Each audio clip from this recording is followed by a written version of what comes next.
Attention, attention, all personnel. Incoming podcast. This is MASH Matters. Love, exciting and new. Come aboard. We're expecting you. Huh? Wait. Oh, I think we're on the wrong channel. Wait, hold everything. Is that the wrong show? I think it's something wrong. That's a sneak peek of our new podcast, The Love Boat Chronicles, which will be premiering very soon. No, don't worry. No. We have not switched channels. Nor have we jumped ship. Oh, no. We have not. We're still all about MASH here on MASH Matters. Ryan Patrick alongside Jeff Maxwell. Hello, Jeff. Hey, Ryan Patrick. It's Jeff Maxwell alongside Ryan Patrick. How's everything? I am feeling the love today. Are you feeling the love? I have chills. There's so much love. It's in my DNA now. It's crawling all over me. It's amazing. You know, they make an ointment for that. Why are we talking about love so much? Well, because today we are going to share a lot of MASH love from our listeners and MASH fans. Mm-hmm. Going back through our getting longer by the day backlog of listener comments and questions, I began to notice people just didn't have questions. They just wanted to share their love of the series. We're all big fans of the show, and everybody's fandom is rooted in different areas of the show and for different reasons. Mm-hmm. Fortunately for listeners, today we won't be attempting to answer any questions because we won't have any questions. We're just going to read a lot of old love letters to MASH from our MASH Matters listeners. Oh, that's so sweet. And, you know, I've been watching MASH a lot more lately. Yeah? Yeah, I really have. I've seen Frasier 300 times, all the episodes.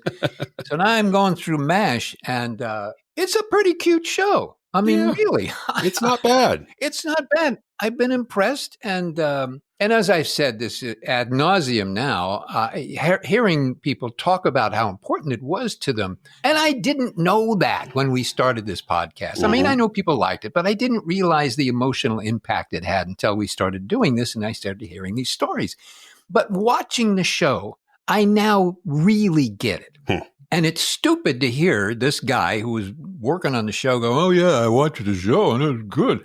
But, you know, it's really good. And I understand completely now. And so these love letters are now really making sense to me and have gotten to me emotionally. I've been quite emotionally affected by them. Hey, Jeff, welcome to the club. Yeah. We've been waiting for you. Oh, that's great. I'm so happy. Do I have to change clothes or anything? Or No. But you do need to know the secret handshake. I'll teach it to you later. Okay. All right. Let's get started. Why don't you go ahead and read the first one there? I will read the first one here. Pardon me. me. Okay. Jim says, hello, gentlemen. Well, he's mistaken there already. We're already off to a bad start. Yeah. Although I am more than fashionably late to the party, I am eating up episodes like Adam's Ribs. MASH matters a hell of a lot to me. I was 7 when it premiered, and it ended 1 year away from high school graduation, so it impacted me during my formative years. MASH made me want to be an anesthesiologist, but I knew I wasn't smart enough. MASH made me want to be an Army chaplain, but then I had sex and knew I couldn't give up that hobby. I understand that. Funny, that's the same reason I didn't become an Army chaplain. That's the reason. That's it. Yep. MASH was always there. I built miniatures inspired by MASH. Before VCRs were available and affordable, I recorded MASH episodes on cassette. To this day, I know the dialogue by heart because I listened to the shows while building those MASH miniatures. My father rebuilt a Korean War-era Army Jeep, and our high school had MASH Day when the last episode ran. I drove the Jeep to school. My dad even stenciled the Jeep with a red cross and 4077. Don't even ask, Ryan. We don't have the Jeep anymore, and it breaks my heart. I was at a hotel someplace when I heard the passing of William Christopher. Very rarely has the passing of a stranger affected me so much. As one of my favorite actors, I always wanted to meet him. I just sat in that hotel room and wept wept, wept. A few years ago, I turned my basement into Rosie's bar just for the hell of it, and we had a hell of a party. Wow. Friends came dressed in olive drab or surgical scrubs. We even had mice races because cockroach races are just too disgusting.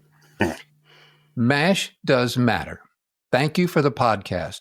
It's one of the few podcasts that's listenable. Jeff, I know working on MASH was a job for you, but I want you to know that there are countless people who would have given their left one or even the right for that opportunity. Thank you both. Wow. Yeah. That's really nice. And, he talks about the passing of William Christopher and being in that hotel room and weeping. Yeah. Certainly, we were all weeping when that happened. Absolutely. Wonderful love letter. Thank you, Jim. The only thing that I take offense to is the suggestion that mice races are less disgusting than cockroach races. I don't agree. Give me a good cockroach any day. And cockroaches are good with garlic and butter. Protein. Right? Protein. Yeah. They're protein. Exactly. And they're cheap. All right. Moving on. Here's a love letter from Michael. Love the podcast and the behind the scenes information. I wish this started 20 years ago so more cast members would be around to interview. MASH is my favorite show and I can watch every episode multiple times, and I have. In Montreal, I have one channel that shows it and I watch 2 episodes a day. My favorite episode is A War for All Seasons, as it always reminds me of my dad who grew up in Brooklyn, and after Bobby hit that home run, he told me he kicked a hole in his TV set. I laugh just thinking about it. Keep up the great work. Well, thank you, Michael. Appreciate that. First of all, had this podcast started 20 years ago, I think most people would have asked, what's a podcast? Because nobody knew what that was. Secondly, growing up in Brooklyn, your dad, when Bobby Thompson hit that home run, he kicked a hole in his TV set. I mean, we're talking about the 1950s when TV sets were in their infancy and were expensive, a luxury. Yeah. He kicked a hole in it. And could blow up if you did that, too. Yes, yeah. Smoking and electricity and everything. It was probably a giant 7-inch screen, too, For other reasons, my favorite episode also is A War for All Seasons, but we will get into that when we get into the season 10 recap sometime in the next 4 to 5 years. Yes. I'll start dressing tomorrow for it. And Joe says, I think one of the most enduring and wonderful qualities of MASH was the fact that it allowed people to be themselves. Here are a few examples. Even though Hawkeye was an agnostic, he never disrespected or put down Father Mulcahy. In fact, Hawkeye valued what Father Mulcahy did, even if he didn't necessarily buy into religion personally. Another example, the episode Hepatitis, where Radar asked Hawkeye if his blood sample would show if he's red-blooded enough. Hawkeye's beautiful response, you take a little Iowa with you wherever you go. That's nice. Don't try to change that. And Sherman Potter to a soldier, when it comes down to it, about all a man has that he can call his own are his values. So when you sell those out, there's nothing left. MASH, unlike so many shows today, accepted people of all kinds, but it touched my heart because in its own small way helped me to live my values. MASH taught us all how to love ourselves more so we could love others. It embraced humanity and made everyone who watched it grow. Thanks for talking about why MASH matters. It certainly matters to me. Oh, God. It's getting me. I know. That's beautiful. Joe. Oh, just wait. Oh, my gosh. Thank you. What a wonderful thing, Joe. Wow. It's just in today's world, there's just so much negativity. Yeah. And it's easy to get down and it's easy to get mixed up in the noise. Yeah. And so every now and then, I think it's just good to sit back and let's just share some love with something that we all appreciate. Yep. That's what we're doing today. And moving on here, we have Polly, who says, Dear Jeff and Ryan, I discovered your wonderful podcast having become obsessed with MASH this year. Due to their age and health, my parents found themselves in strict confinement after the coronavirus crisis hit. I moved back in with them for a while and was, at 38, a little anxious that I would go crazy moving out of London to the countryside to live in my childhood home with 2 elderly people. My parents had fallen into a routine that involved watching 2 episodes of MASH before bed, as they're currently being screened over here. I had never properly watched it before, but my mom can recite whole scenes, so suddenly we had a common interest to talk about and laugh along to. I have now watched every episode, and the conversations still haven't run out. I have many favorite episodes, but I especially like Welcome to Korea for the way it establishes BJ and Hawkeye's friendship so quickly and accurately. You know, by the end of the episode, they will both be partners in crime while also deeply caring about one another. When BJ is throwing up, there's a look of genuine concern and tenderness on Hawkeye's face. And as he helps him up, you can see the beginnings of genuine camaraderie. Thank you for the podcast, and thank you to everyone involved in MASH. It was a truly wonderful gift to the world that will never cease to be relevant, funny, and moving. Yeah, that Welcome to Korea was really wonderful because that really did establish those two, and it just did it instantly and elegantly, didn't it? Yeah. Oh my gosh. Yeah. Wow. Because there was the surprise of Trapper not being on the show anymore. Yep. It was such a big deal when Henry was written off the show at the end of season 3, but nobody knew that Wayne was leaving the show until the show premiered in season 4, and Trapper's gone. And here's this guy. Who's this guy? Yeah. But I think the fact that Hawkeye accepted BJ meant that we could accept BJ. Mm-hmm. They did it beautifully. Yeah, absolutely. Two terrific actors doing that, going through that emotional connection and trying to become friends and understand each other immediately. Boy, I'm telling you, that's why they get the big bucks. And Brian says, hello, Ryan and Jeff. Wanted to say thanks for helping to keep MASH alive, particularly in a funny and informative way. Like many people in their 40s, I was introduced to MASH by my parents as a child. Naturally, at the time, I found the first few seasons more entertaining than the latter ones because of the slapstick humor. As I became older, I watched the entire series a number of times. The DVDs are fantastic since I could watch episodes both in their entirety without being edited for additional commercials and without the laugh track. The writing, the ability to hold both laughter and tears in less than 30 minutes, and most of all, Alan Alda's spot-on timing and delivery all go unrivaled still today.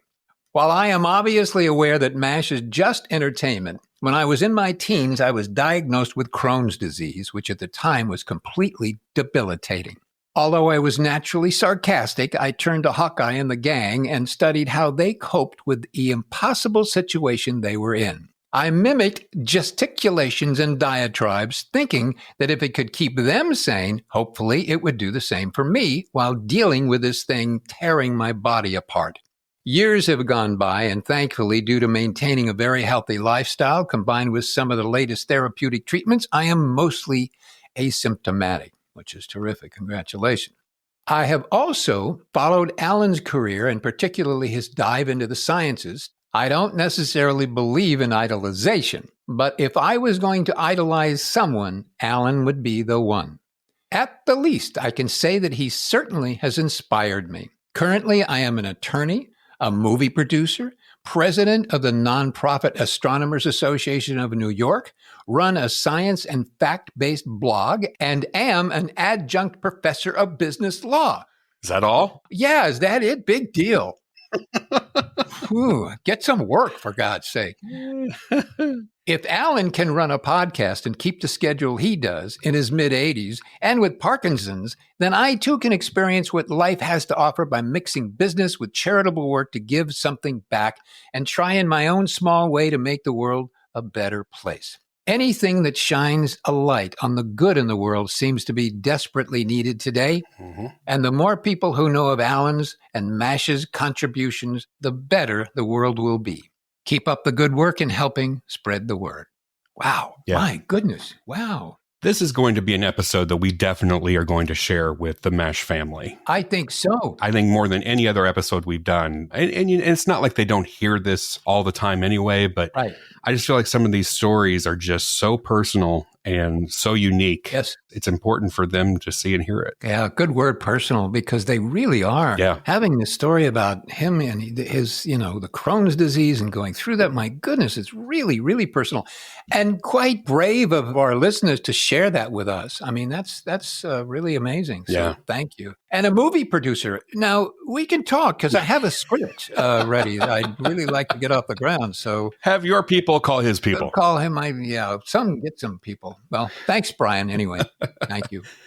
And Mike says, Jeff and Ryan, I recently discovered the MASH Matters podcast and am loving it. Something you said really resonated with me, Jeff. You talk about having a different perspective of the show from superfans as it was a job. I understand that. I am an actor in the Dallas-Fort Worth area. Don't worry, I'm not asking for help in getting a gig. I worked on a film, and since we were filming on weekends, I really only followed the story and dribs and drabs that I was involved with. I had not seen the full script, so I was surprised to discover that I was one of the 4 leads on the picture with my name in the opening credits. So perspective is everything. My love for MASH began with the very first episode in '72. I was a freshman in high school, and Hawkeye was my favorite character. His way of using humor to deal with life made me realize that he was a lot like me, at least to my younger eyes at the time. I even used the name Hawkeye through school and into the Navy, where I was a hospital corpsman. While I wasn't serving in a MASH unit, I had my share of life and death moments. Hawkeye's sense of humor helped me through some of those times. Igor was always one of my favorite secondary characters. He has kind of a world-weary outlook, but still came across as a positive guy. For the record, I love liver. Could you read that again just to make sure that everybody heard? Sure. For the record, I love liver. Oh, no. Oh, not that part. Oh, you want me to read the part about, okay, yeah. You just rewind it. It'll be fine. Keep up the good work. Hey, Ryan, I appreciate you as well. Sorry I didn't address comments to you directly. Next time. It's okay. It's okay, Mike. I don't take offense. All right. Well, moving on to this, the love is overwhelming me right now. It's oozing everywhere. Yes. There's so much love. Oozes, really something. There's an ointment for that. So I'll take 2 tubes. Mark says, I am a latecomer. I'm almost 35 years old and never had the opportunity to see this show in anything but reruns, which is likely a good thing as I almost never flock to the things that are being talked about. I would never have discovered MASH if it wasn't always showing on the TV Guide channel. When I was younger, it seems as if the show was always on. I flocked to the show mainly as I had always had a hard time socializing. I was an awkward child and I had moved a lot. Everything to me was so serious in life. I was never able to find humor in anything. When I discovered MASH, I was able to understand how to loosen up a bit. Even if there were serious matters happening, humor could always make it more bearable. One of the things that always amazed me is how this show could transcend generations and still connect with situations in the real world. I will never know what it is like to be drafted and spend my life in fear and discomfort thousands of miles away from home. I could still relate as I had always felt as if I had been far removed from the real world and fighting for my own reality. In my high school years, I would often utilize many situations in the show as an understanding of how I would live my life.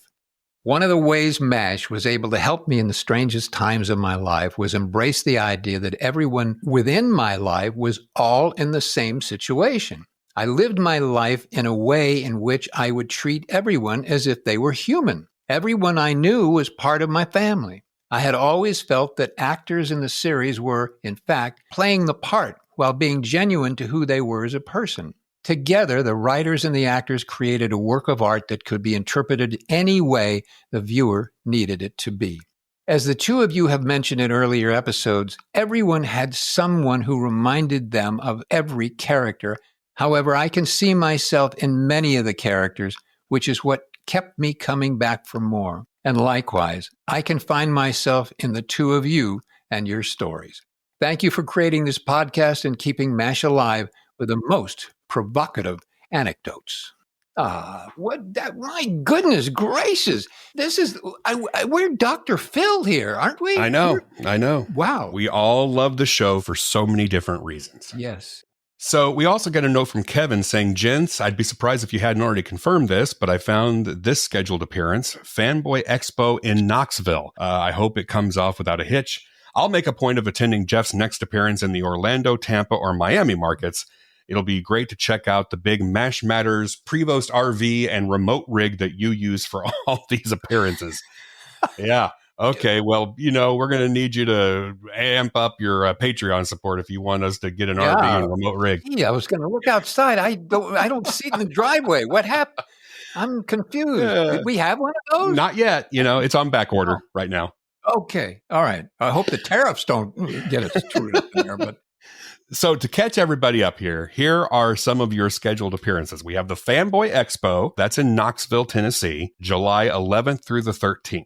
Then Big Lit Comic-Con. That's in Roanoke, Virginia, August 2nd and 3rd. And then, as we've mentioned in a previous episode, you will be at FanX Salt Lake City, September 25th, 26th, and 27th of this year. And we will put links to all of these in the show notes for this episode at mashmatters.com. Very excited to be there. Very excited to see everybody. And it's always a great thrill. And Jamie and Loretta and I have a great time together, and it's always a little reunion, and we have a fun time seeing everybody and have a great time. So hope to see everybody out there. And I don't know if I can attend any of them.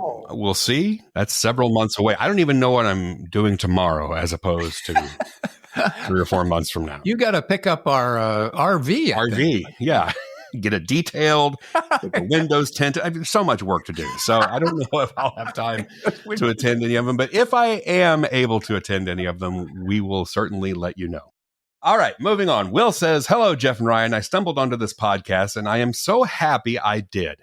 Background, I was in the Army, medical corpsman, Vietnam era. I never left the country, and MASH units were in practice mode. I escaped to the brick and mortar hospital whenever possible. I worked in the emergency department. I did spend some time in the field MASH units, another connection to the show for me. I keep the TV on for the background noise when I fall asleep, only with shows that I have seen many times and shows that won't pull me from my slumber. When I awake during the night, I watch an episode or so until I fall back asleep. MASH is my overnight TV show. When I get to the end, I start over again. Rarely do I watch the series finale. Kind of makes it real that it has ended. Please keep this podcast going. Good to know I'm not the only person to like MASH in excess.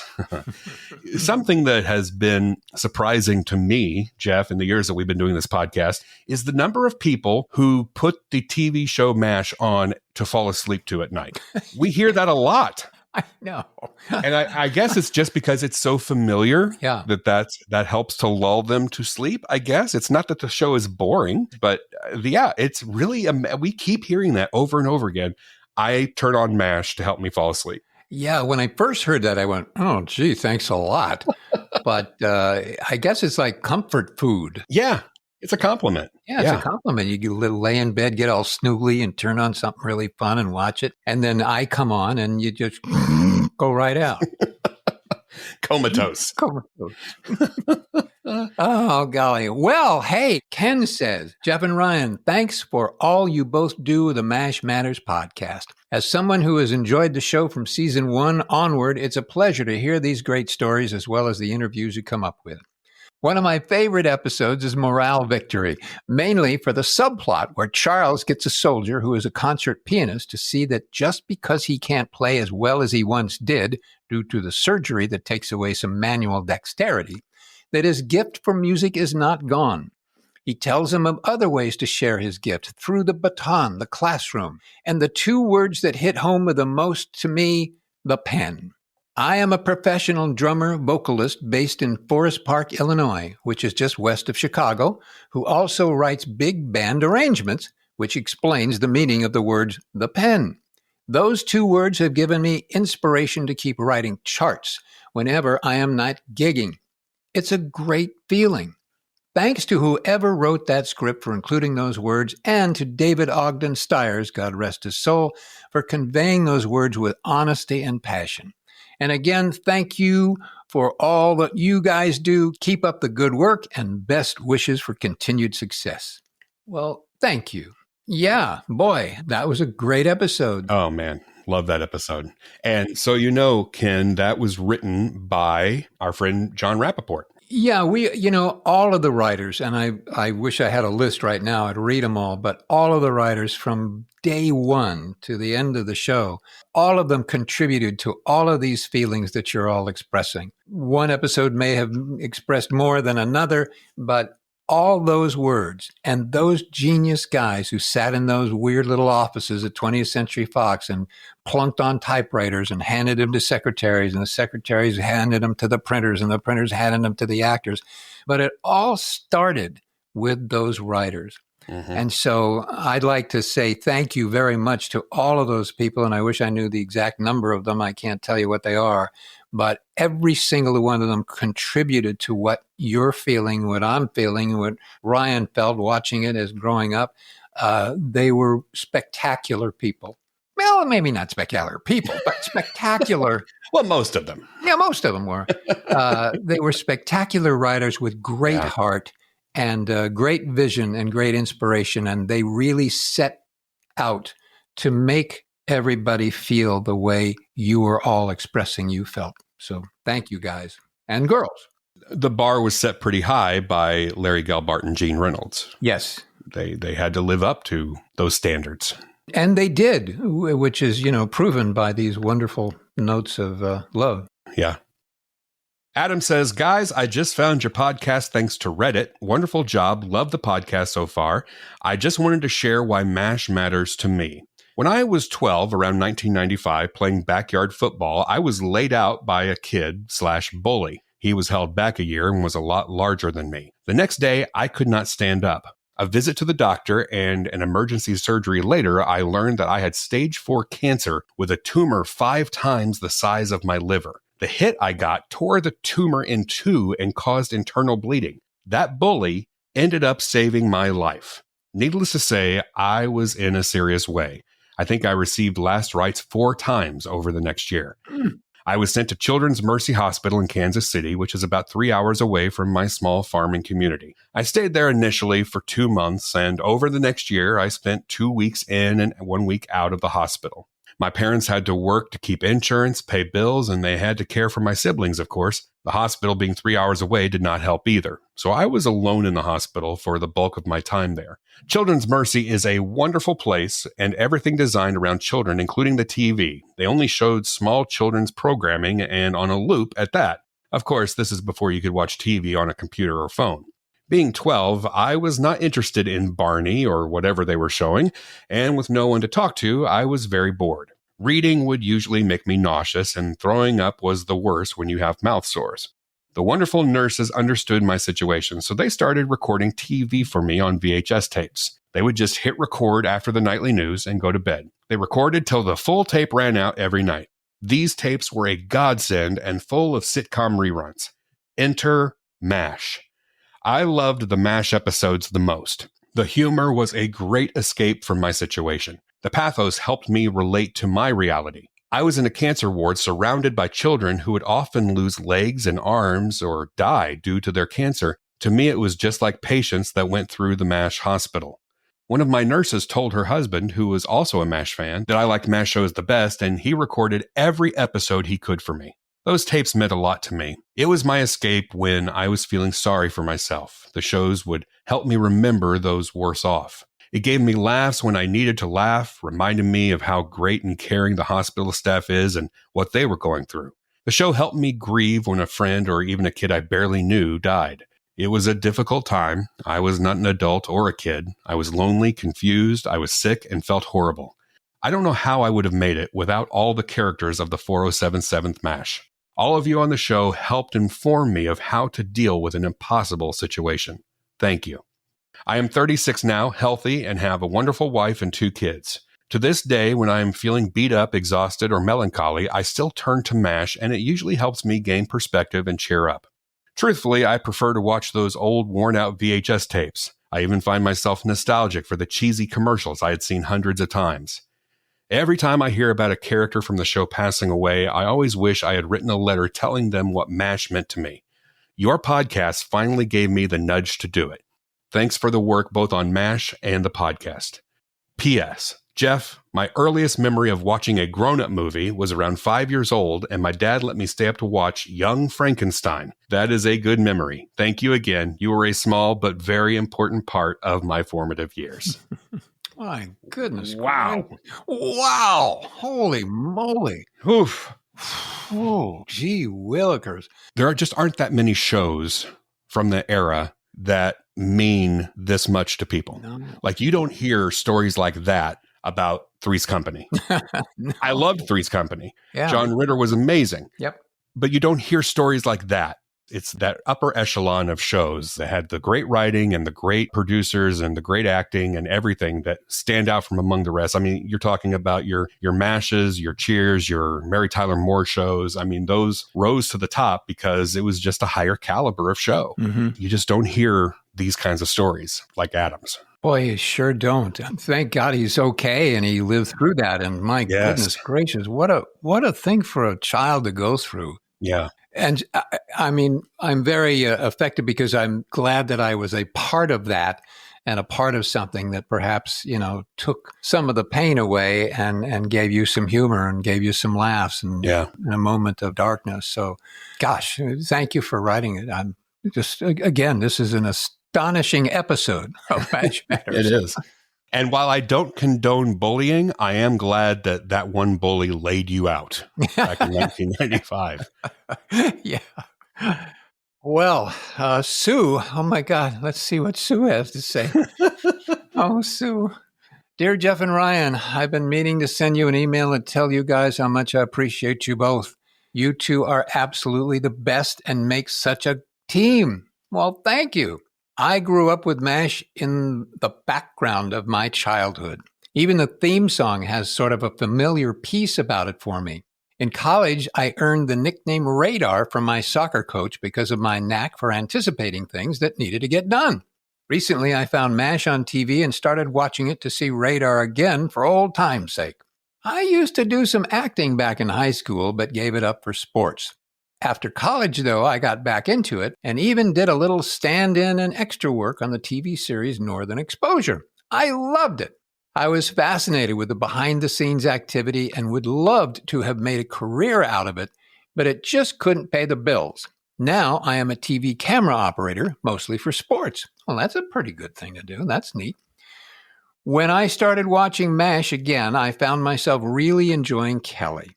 I was envious of her regularly occurring character and thinking of how much fun I knew she was probably having. I looked her up on the internet and found your interview with her and fell in love with you all. It was so great to listen to her and Jeff reminisce about the days on the set, and her story about the broccoli for Loretta on the craft table had me laughing so hard I was crying.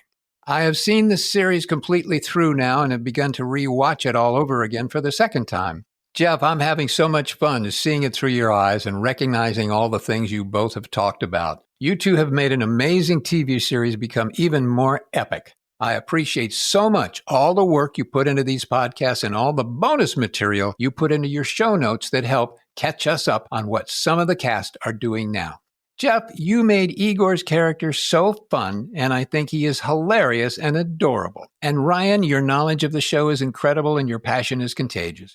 I never cease to be impressed with each episode you produce. Thank you both from the bottom of my heart, and I'll end with these wise words from Private Igor Straminsky. See these fresh oranges? They don't grow on trees, you know. Wow. So let me get this straight. You are adorable and I'm contagious. Well, is that what she said? I think that's what she said. I'm pretty sure that's what she said.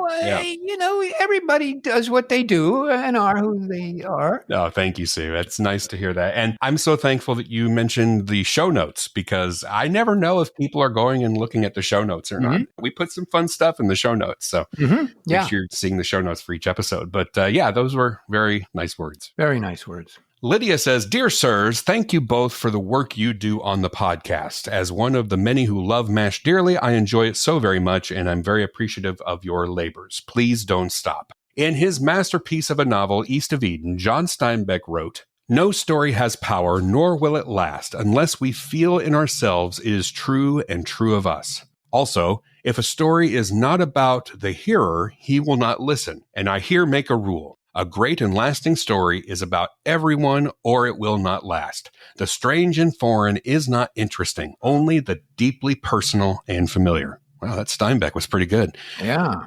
She says, I think this is why MASH has endured so well, because for countless viewers, we identify.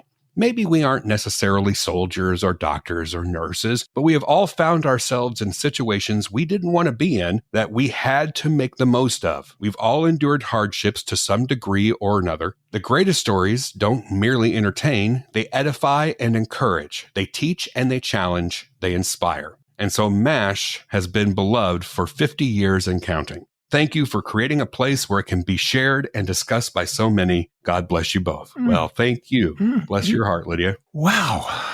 Goodness gracious. I'm going to have to take the halo off my head because it's starting to itch.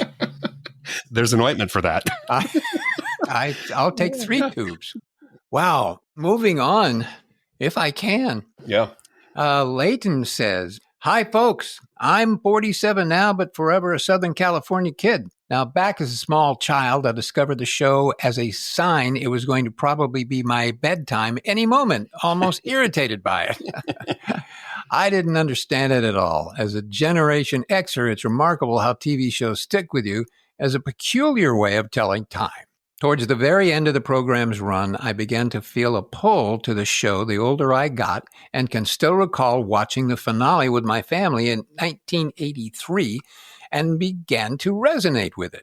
Like many writing before me say, I too find the show incredibly therapeutic. Throughout the late 1980s and into the 1990s in San Diego, Channel 8 carried the show at 4. Much was made about how important this was to a lot of people. Jamie Farr did a great set of promo work for KFMB, and it got to the point that even a local sports reporter on the channel mentioned regularly on the news how he was often in a scramble to get the stories filed so he could hole up in his office for the 4 p.m. airing of the show. I started to get very interested in it, and looking back at those times, I now understand how MASH can mean different things to a person at different stages in their lives. When I was in Sacramento working on a series of sports announcing and media jobs and advising on an area city council campaign, I rediscovered MASH in full thanks to Netflix. It comforted me many a night as I saw my life swing through a significant transition. I began to recall as I watched the show how there were small but sizable influences the show had on me across my life. I know this program helped reignite creative endeavors. There's also this story. For years, it's a common practice for me to abbreviate my name to simply LW, to order food or another situation where my name in full feels a bit much. I've always been sensitive to this. It hit me standing in line for tacos one day when a person who asked me what LW stood for, and I glibly told them, oh, anything you like. And I realized I'm stealing BJ's joke. All this to say, it's fantastic that this podcast keeps a vital story going. Thank you both. Well, thank you, Leighton. I'm sorry, LW. Thank you. LW, yeah. And yeah, don't be looking for MASH on Netflix because it's not on Netflix anymore. Chris says, I spent 30 years in law enforcement and have recently retired. I have seen things that no one should see, dealt with tragedy and people that normal people pretend don't exist. MASH has always been where I turn after a bad day. There were times that the humor would help me relax and days that the episode would just destroy me. The show and actors have always seemed to pull me through. So thank you.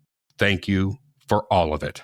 Oh, that's very sweet. Wow. Thank you, Chris, for your 30 years in law enforcement. Mm-hmm. Yes. That's a tough and often thankless job. It is. I've known a couple of police officers and been very impressed with them. And it's a dangerous thing to do, by golly. Yeah. You know, it can get real serious real quickly. And anybody that does it is, in my eyes, a great hero. Yes, same. And Johnny says, when I was a kid, I hated MASH. I mean, hated. It was boring, and I was young and dumb. Coming home from school to my grandparents' house, I would talk with them until I heard that helicopter in the beginning of the theme song. Then I would rush to the dining table to do my homework because I'd rather do homework than watch that awful show. Gee, I've never heard that before. My goodness. But there was one character I liked. Of course, that was Igor. All right. Well, that's the end of the podcast, ladies and gentlemen. Thank you. So I hated MASH, but I loved Igor. Well, years later, when I was 14 or 15, I started liking the show. I was starting to get the humor and the deep stories. Years and years go by, and my love for MASH never stopped. My wife would always tease me about MASH. She never got into it until about 8 months ago. Now we watch MASH every single night, and she's a fanatic. She's even buying old memorabilia. It's great. When I was told that the guy who played Igor made a podcast, I exclaimed, "What? The first character I liked before I started loving the show makes a podcast?" Now I can't stop listening. MASH has been woven into my life at every step. Even when I was homeless, I had a DVD copy of season 4.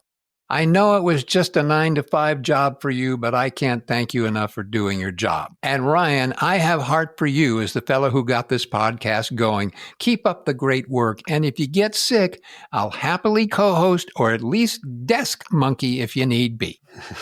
Okay. Right. Good. Well, thank you for liking Igor. I'm so happy you liked Igor. And what the heck is a desk monkey? I'm not sure what that is. What do you do if you're a desk monkey? I think you can order one on Amazon. Okay. It comes in a box with holes cut in it so you can breathe, but I'll read the reviews. Yeah. There's the reviews. Desk monkey. Steve says, I am unlike many listeners in that my first connection to the show was through the military. My dad was an Air Force physician. As we watched over the years, he also moved up through the ranks, and we occasionally referred to him as the appropriate surgeon. He eventually went from Captain Pierce to Colonel Potter. At least as kids, we were smart enough to call him Major Winchester and not Major Burns. Unfortunately, the show also reminds me of a moment of parental duplicity. In the late 70s, I watched old episodes that were broadcast by CBS in the afternoon. However, I also knew that the new episodes were shown on Monday evenings. When I asked my mom if I could stay up late and watch, she told me, no, the ones at night are special versions of the show for adults with extra blood and gore. To paraphrase Colonel Potter, parents, you can't trust any of them. Looking back, I realized she made a major mistake. If you want an 8-year-old boy to lose interest, don't tell him there's extra blood. Tell him there's extra romance with more hugging and kissing. Yuck! Thanks, and I greatly appreciate your work to put this all together. Oh, Steve. Steve, your mom did a number on you, didn't she? Yeah. Oh, man. My goodness gracious. Wow. How much therapy have you had?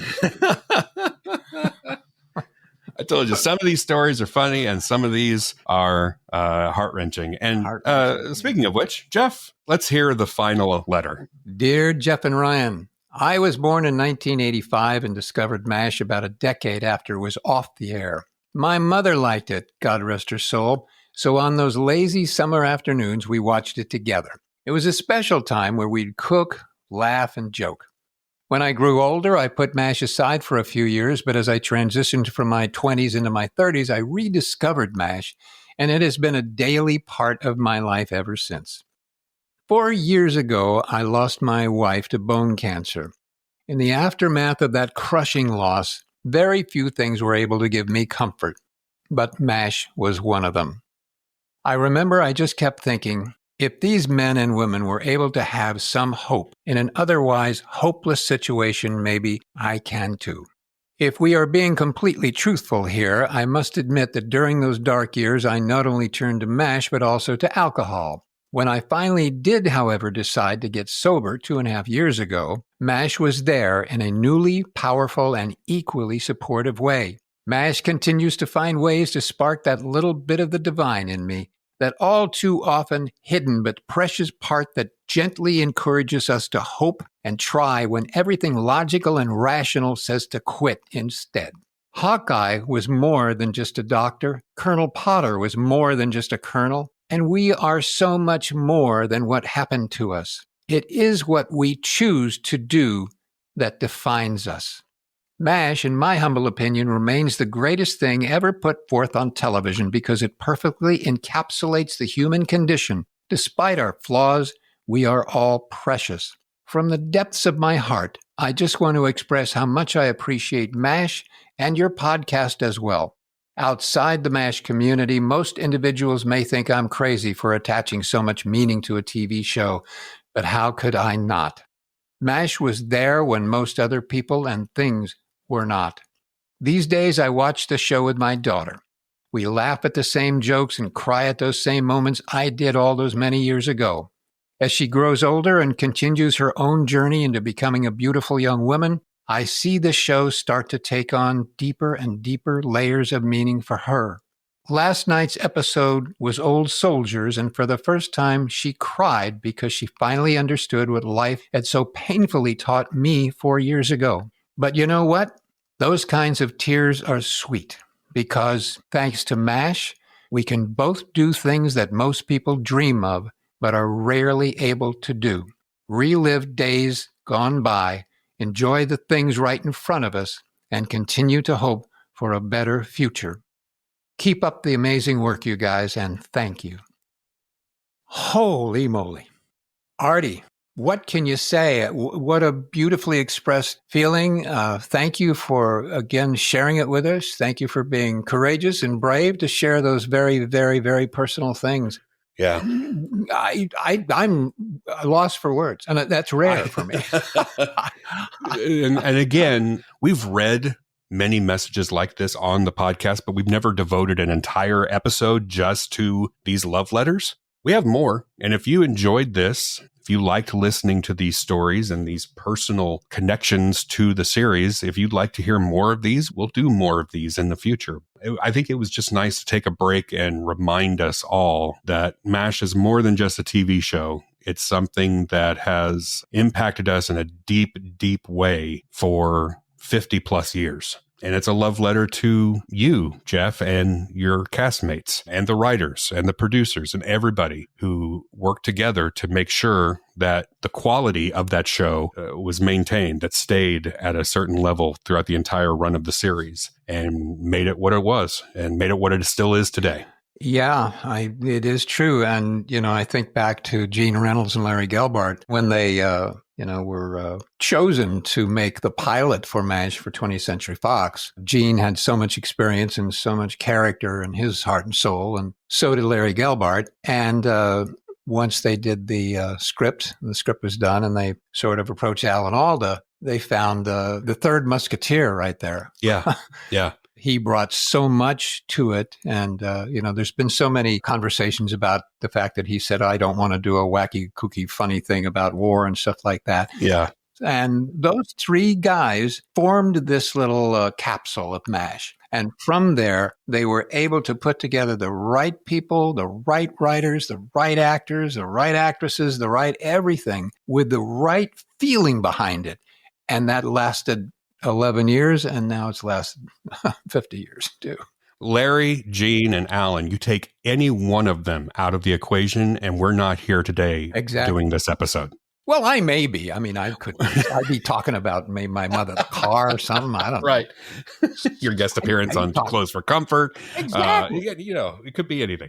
Yeah. MASH is an amazing show. That's why we're here. That's why we're listening. That's why we love it. And thank you to everybody who has shared these deep personal stories with us. You can reach us if you would like to send us your questions or comments or thoughts or stories, whatever. mashmatterspodcast@gmail.com. From the bottom of my heart, everybody, thank you for watching the show. Thank you for saying all those wonderful things about everybody. And I love everybody. Thank you. And until next time, here's looking up your old address.